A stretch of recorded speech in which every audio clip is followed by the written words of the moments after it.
Assalamualaikum warahmatullahi wabarakatuh. Halo Sobat Winners, aku Dimas, aku Ivan. Aku Widi, aku Bulan. Kembali lagi di podcast Teman Sahur Kamu.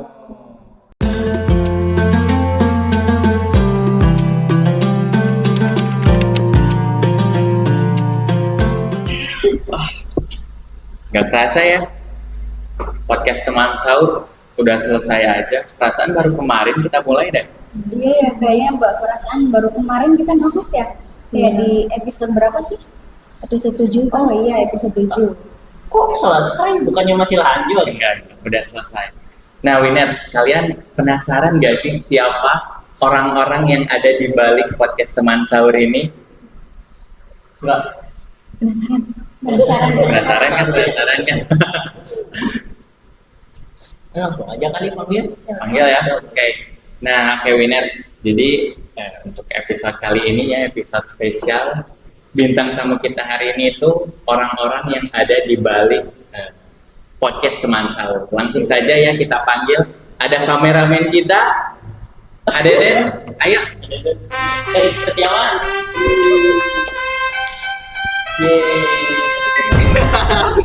Boleh Pak Deden nih. Pak Deden. Hello Winners. Mungkin saya pertama kali ya masuk dalam KWLA. Ya, tapi nggak asing ya sama saya. Nah, ini nih guys yang mengatur kamera di podcast teman-teman. Gimana Pak Deden yang biasanya suka ada di belakang kamera, sekarang ada di depan kamera? Jujur ya, meskipun saya megang kamera, tapi kalau saya di depan kamera itu kurang pede.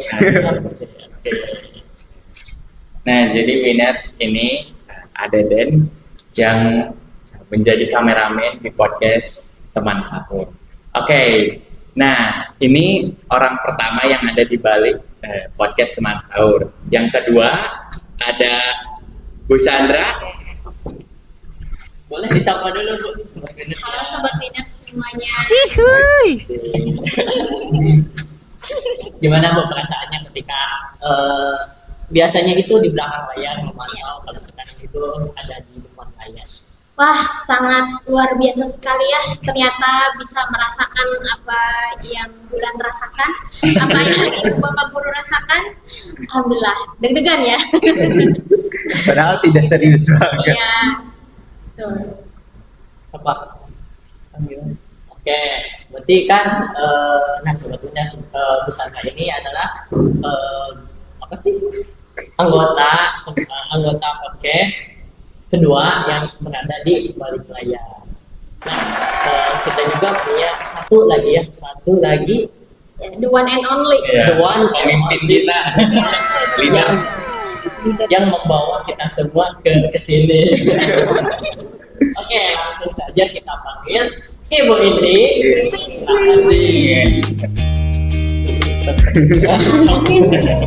Ya. Boleh disapa dulu Sobat Winners. Halo Winners. Udah. Jadi kita mau bahas apa di sini? Nah, ini nggak ditanya perasaan. Oh iya. Jadi Ibu gimana perasaannya yang biasanya memantau di belakang layar terus sekarang ada di depan layar? Perasaannya gimana ya, luar biasa sekali ya, baru merasakan gitu. Biasanya di belakang layar yang ngarahin, ini kamu harus gini, Bulan kamu harus gini, Ipan, tapi ketika kita sendiri yang masuk ke frame itu ternyata berbeda juga ya daripada di layar. Dia di balik layar tuh lebih gampang gitu, tapi ketika udah masuk ke frame, walaupun mungkin ini recordnya gitu nggak ada orang, tapi tetap deg-degan. Gitu mungkin. Oke.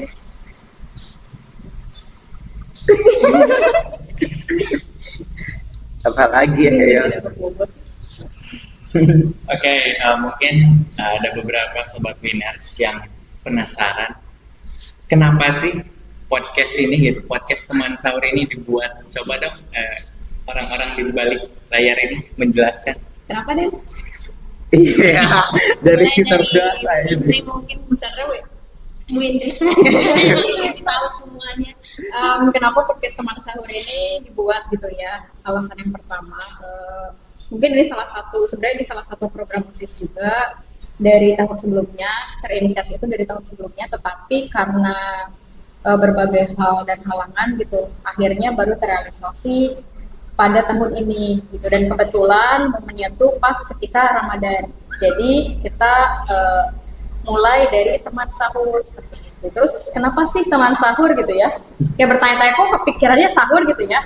Enggak pas, biasa kultum tuh biasa pas buka puasa gitu ya kebanyakan. Kenapa kita bikinnya pas sahur seperti itu? Karena yang pertama mungkin ibu ngelihat dari waktu senggang orang-orang. Biasanya orang-orang ketika berbuka puasa itu apa ya?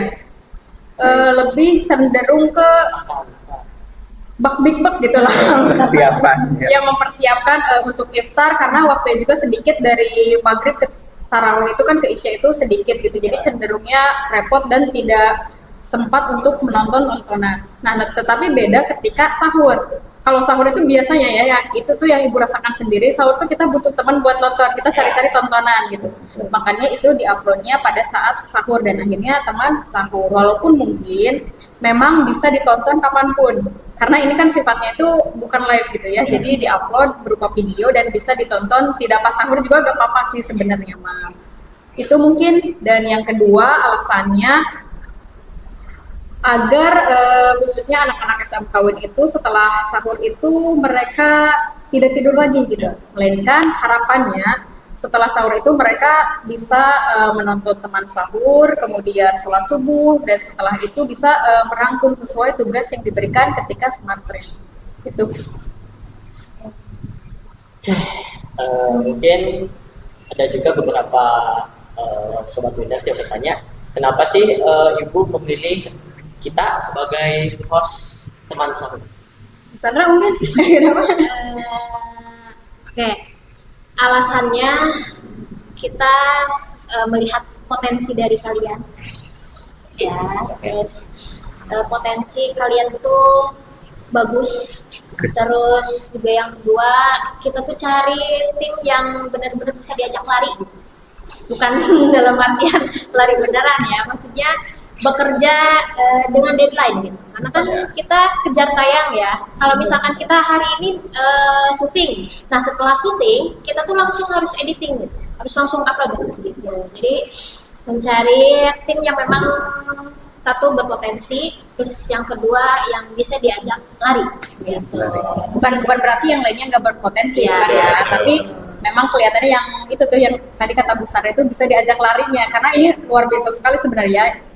Anak-anak itu setiap hari gitu mereka tuh syutingnya itu nggak hanya satu episode. Kalau misalnya Winners tahu itu tuh sampai 3 episode per hari, dan syuting edit karena tayangnya itu setiap hari, dan keadaannya itu lagi puasa gitu ya, dimana Bukan pas mungkin sahur ya.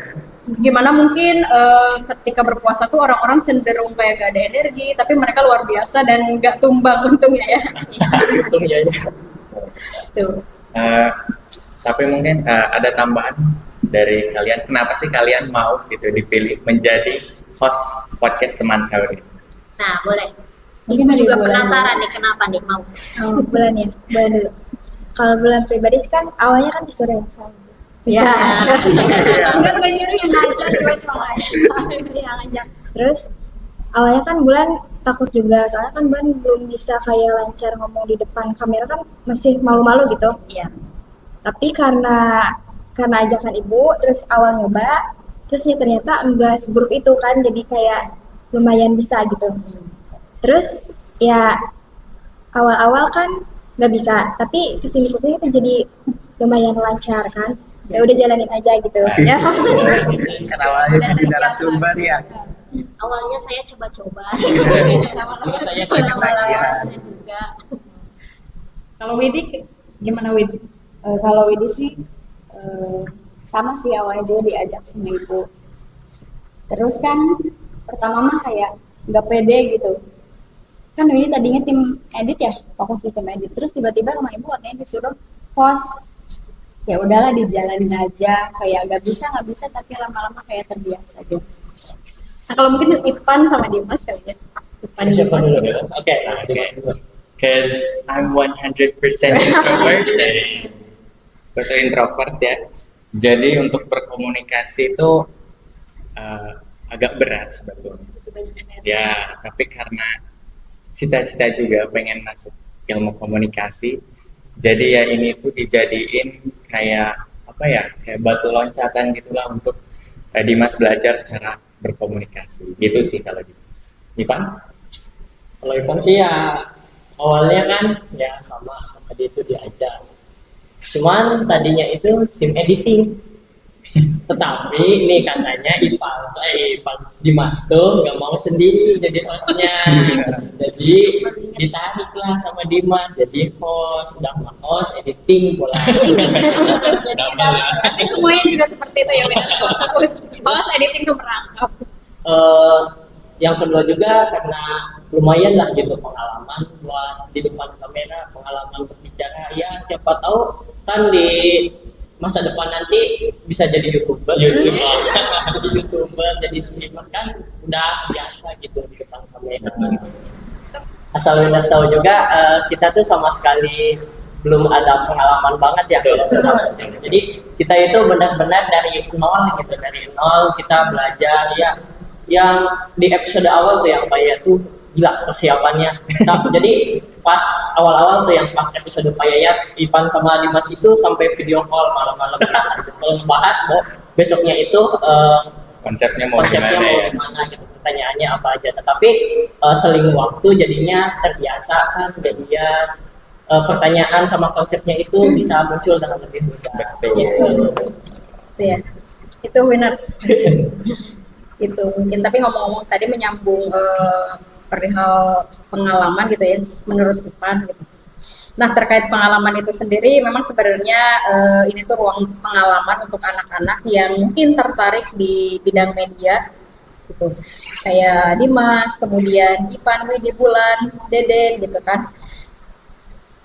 Ini sebagai ruang seperti itu, tetapi nah bagaimana caranya Ibu tuh selalu menginisiasi bagaimana agar anak-anak itu ini selalu diterapin ya di OSIS gitu.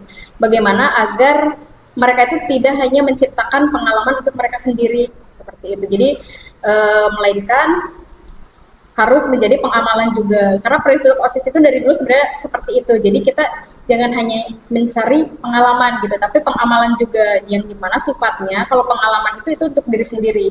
Tapi kalau pengamalan itu untuk diri sendiri dan bermanfaat bagi orang lain seperti itu. Yang mungkin Sobat Winners juga tahu gitu ketika menonton episode 10 gitu ya, episodenya Bu Reski, itu tuh dikatakan bahwa sebaik-baiknya orang adalah orang yang bermanfaat bagi orang lain seperti itu. Nah, kemudian apalagi mungkin ini bulan puasa gitu ya. Ya. Jadi bulan puasa itu apa-apa kan katanya gitu ya, ya bukan katanya sih, emang benar gitu ya. Segala sesuatunya itu dilipat gandakan. Nah, termasuk sebenarnya kita podcast ini juga kan masuknya mungkin insya Allah ke ibadah gitu ya. Cuma ibadahnya kalau misalnya kata bulan itu ibadah ada dua tuh. Ada yang ibadah langsung kepada Allah, ada yang ibadah sosial. Nah, ini masuknya kepada ibadah sosial. Jadi istilahnya sambil menyelam minum air gitu ya.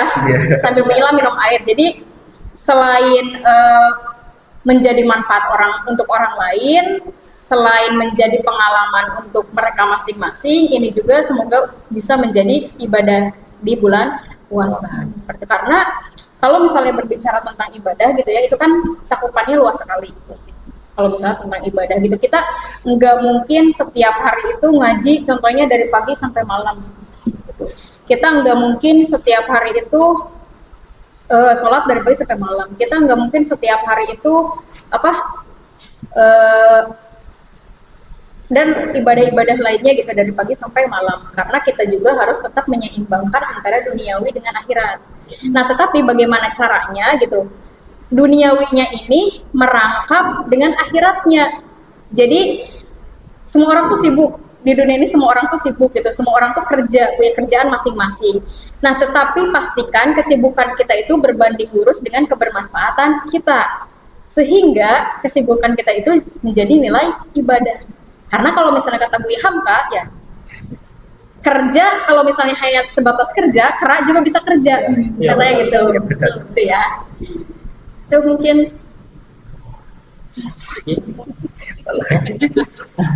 Oke, lanjutkan lagi ya berarti lanjutkan lagi nih ke makna ibadah ya. Kita ngobrol aja sebenarnya ya, sharing aja sih sebenarnya Winners. Nah, ke makna ibadah lagi.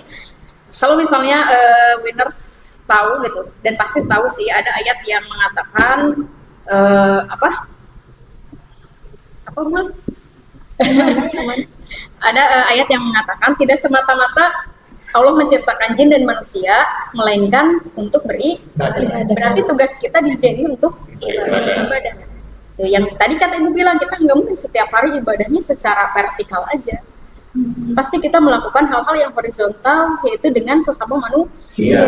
Kita harus tetap mengejar duniawi untuk survive, gitu kan? Tetapi pastikan nih hal duniawinya juga tetap berkaitan dengan akhirat, seperti itu. Kalau misalnya kalian pernah mendengar cerita yang penyelam mutiara, pernah dengar nggak? Nah, penyelam mutiara itu dia ditugaskan oleh bosnya untuk menyelam lautan untuk mencari mutiara. Berarti dia dibekali apa? Tabung oksigen. Nah, dibekali tabung oksigen.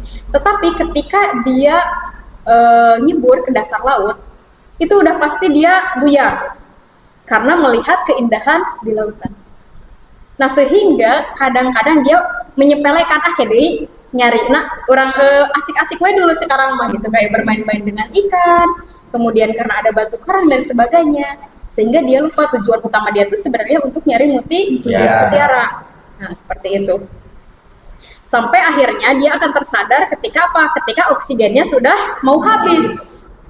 Ketika oksigennya sudah sedikit lagi, dia baru notice tuh. Oksigen dikit lagi, maka apa yang dia lakukan? Buru-buru dong nyari mutiara, benar gak? Karena panik, takut ketika nanti ke permukaan itu bosnya marah kan. Akhirnya dia panik dan menyelam di dasar laut itu mencari mutiara dengan buru-buru gitu, takut oksigennya keburu habis.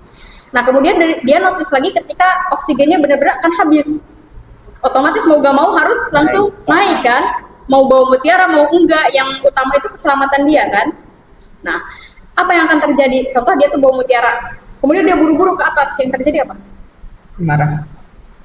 Mutiaranya gimana? Pasti bisa jatuh kan, karena tergesa-gesa, sehingga ketika naik ke permukaan itu mungkin mutiaranya nggak seberapa yang dibawanya, bahkan mungkin nggak sama sekali bawa mutiara.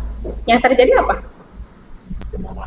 Pasti dimarahin dong sama bosnya ya kan, bahkan mungkin dipecat gitu ya, karena dia malah menyia-nyiakan oksigen yang dikasih. Nah, respon si penyelam mutiara maunya apa tuh ketika di posisi saat itu? Dimaafin. Ya, pasti pengen dikasih kesempatan lagi kan. Nah, begitu pun dengan kita. Ketika kita dilahirkan ke dunia, kita malah malah kayak terpana dengan dunia yang sesaat gitu. Kayak nyari uang dengan sangat gila. Contohnya kerja tapi lupa sama ibadah gitu. Nah, kemudian ketika nanti kita contohnya mempertanggungjawabkan yang kita pengen tuh, Allah tuh ngasih kesempatan kita buat hidup lagi. Nah, itu makna ibadah. Jadi kalau misalnya dianalogikan dengan penyelam mutiara, ya kehidupan kita itu seperti itu gitu. Jadi sebenarnya kan nggak salah ya, dia mau have fun di dalam air juga nggak masalah kan. Yang penting tugas dia terpenuhi seperti itu. Nah, ini juga sama kehidupan juga. Allah tuh nggak ngelarang kita ngejar dunia, nggak pernah ngelarang kita kejar dunia. Tetapi dalam pengejarannya itu jangan lupa kita sisipkan dengan bekal kita untuk nanti di akhirat. Itulah Winners. Jadi ya intinya itu bersakit-sakit dahulu, senang-senang kemudian. Ya emang berat sih kan, ibadah itu sebenarnya berat, banyak sekali godaan itu kayak karena kita tuh kan emang fitrahnya itu dihasut oleh setan gitu ya. Tapi kadang gitu ya, setan yang gak ada juga kita udah jadi setan sendiri gitu ya. Hawa nafsu lemah. Makanya ini juga semoga jadi ruang gitu, walaupun mungkin nggak banyak yang menonton, tapi semoga ini juga menjadi manfaat untuk kalian semua. Gitu. Oke, kalau boleh bertanya nih, apa sih tantangan kalian semua nih pada saat pembuatan podcast kita ini? Boleh satu-satu jawab. Boleh dari Ipan mungkin. Ipan dulu, Ipan. Tantangannya apa sih? Oke, tantangan yang utama itu udah pasti karena belum adanya pengalaman, jadi ya takut melakukan kesalahan gitu. Apalagi nanti si videonya itu bakal ditonton sama warga SMKWin. Bahkan ada kemungkinan ditonton sama warga-warga sekitar yang di luar SMKWin juga. Yang kedua, nah sebenarnya Ipan itu introvert ya, jadi Ibu juga sama kok. Supaya introvert. jadi introvert gitu. Kalau dipaksa kayak bicara banyak sama ya menjaga ekspresi itu butuh banyak tenaga ya. Jadi kalau di rumah itu suka langsung tidur. Terus tantangan yang ketiga itu karena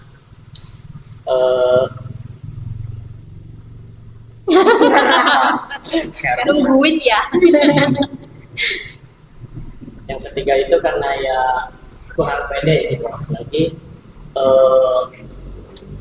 Apalagi kan Apa? Apalagi apa? udah paling gitu dong. Oke, lanjut. Dimas, mungkin Dimas. Kayak karena ya tadi ya sudah dijelaskan karena memang Sama. ya introvert ya, kita itu berdua introvert sebenarnya, tapi ya Demi sobat Winners.